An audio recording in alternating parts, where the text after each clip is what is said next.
అందరు నమస్కారం. నా పేరు నరేష్. వెల్కమ్ బ్యాక్ మన యూట్యూబ్ ఛానల్. అయితే రాత్రి 10-10:30 సమయంలో గుంటూరు ఎస్పీ సతీష్ కుమార్ గారు ఒక ప్రెస్ మీట్ పెట్టడం జరిగింది.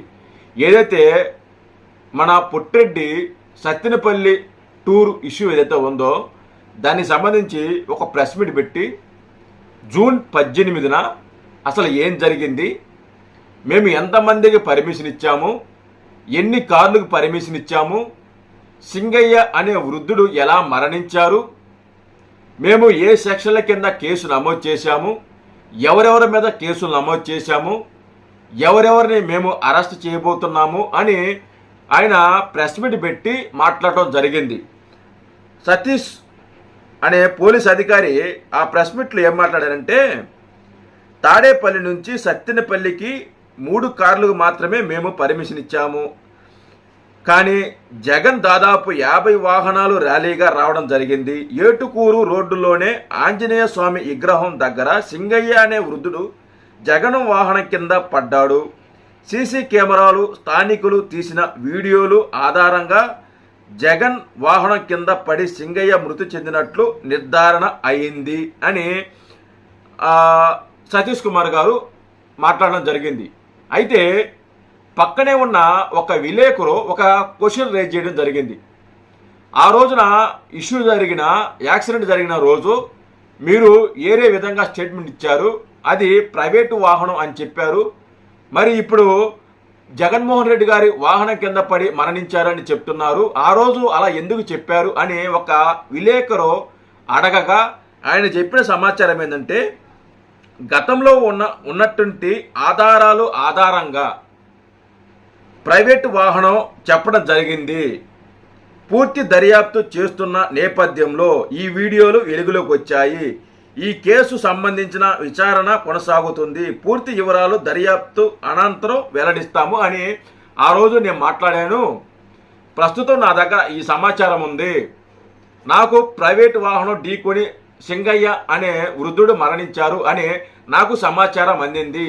దాని మేరకు మీకు ఆ రోజు నేను చెప్పడం జరిగింది. ఆ రోజు చెప్పాను నేను, ఇది కేవలం ఒక చిన్న అభిప్రాయం మాత్రమే, పూర్తి దర్యాప్తు మేము చేస్తున్నాము అని ఆ రోజు నేను చెప్పాను.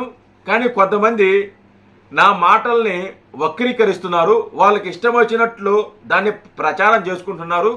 నేను ఆ రోజు ప్రైవేటు వాహనం ఢీకొనే సింగయ్య అనే వ్యక్తి మృతి చెందినట్లు నేను పూర్తిగా నిర్ధారణ చేయలేదు, దర్యాప్తు చేస్తాము, తర్వాత మేము ఆధారాలు బయట పెడతాము అని ఆ రోజు మేము చెప్తే, కానీ కొంతమంది మాత్రం దాన్ని నెగిటివ్గా ప్రొజెక్ట్ చేస్తున్నారు, వాళ్ళకి ఇష్టం వచ్చినట్టు మాట్లాడుకుంటున్నారు. అది కరెక్ట్ కాదు అని సతీష్ కుమారు అనే పోలీస్ అధికారి చెప్పడం జరిగింది. అయితే ఎవరెవరి మీద కేసులు నమోదు చేశారు అని ఒకసారి చూసుకుంటే, A1గా డ్రైవర్ రమణారెడ్డి, A1గా, A2గా వైఎస్ జగన్మోహన్ రెడ్డి, A3గా నాగేశ్వర్ రెడ్డి PA, A4గా వైవి సుబ్బారెడ్డి, A5గా పేర్ని నాని, A6 మన సైబరాబాద్ మొక్క, మన రజని అక్క, A6గా కేసులు నమోదు చేయడం జరిగింది. ఏ సెక్షన్ల కింద అంటే, ఫస్ట్ ఉన్న ఆధారాల ప్రకారం 1061 BNS ప్రకారం కేసు నమోదు చేయడం జరిగింది. తర్వాత నిన్న పడ్డ ఏదైతే ఆధారాలు ఉన్నాయో, వీడియోలు ఉన్నాయో, దాని ప్రకారం 105 అండ్ 49 BNS ప్రకారం వీళ్ళు 6 మీద కేసు నమోదు చేయడం జరిగింది. మళ్ళీ చెప్తాను, డ్రైవరు రమణారెడ్డి, వైఎస్ జగన్, నాగేశ్వర్ రెడ్డి, వైవి సుబ్బారెడ్డి, పేర్ని నాని, విడుదల రజని, వీళ్ళు 6 మీద కేసు నమోదు చేసి కేసు దర్యాప్తు చేస్తున్నాను అని సతీష్ అనే పోలీస్ అధికారి తెలియచేయడం జరిగింది. అయితే చాలామందికి చాలా డౌట్లు, ఈ కేసులో మన పొట్టిరెడ్డిని అరెస్ట్ చేసే అవకాశాలు ఉన్నాయా? చాలామంది అడుగుతున్నారు. పొట్టిరెడ్డి అనే వ్యక్తిని ఈ కేసులో అరెస్ట్ చేస్తారా లేదా? పుష్ప సినిమాలో అల్లు అర్జున్ గారిని అరెస్ట్ చేశారు కదా, అదేవిధంగా మన పొట్టిరెడ్డి గారిని అరెస్ట్ చేయొచ్చు కదా, అల్లు అర్జున్కి ఒక న్యాయమా, అలాగే పొట్టిరెడ్డికి ఒక న్యాయమా? ఆ రోజు అల్లు అర్జున్కి పర్మిషన్ ఇవ్వలేదు, అయినా కానీ పోలీసులు మాట్లాడకుండా అతను బలవంతంగా అక్కడికి వెళ్ళారు. సో అక్కడ తొక్కిసలాట జరిగింది, అక్కడ ఒక మరణానికి కారణమయ్యాడు కాబట్టి అతని మీద కేసు పెట్టి అరెస్ట్ చేశారు. ఇక్కడ కూడా పొట్టిరెడ్డికి సత్తెనపల్లికి పర్మిషన్ ఇవ్వలేదు, పర్మిషన్ ఇవ్వకపోయినా వాళ్ళు వెళ్ళడం జరిగింది. సో అలాంటి జరిగినప్పుడు ఒక ఇద్దరు వ్యక్తులను మరణించడం జరిగింది. సో అతన్ని అరెస్ట్ చేయొచ్చు కదా అనేసి చాలామంది మాట్లాడుతున్నారు.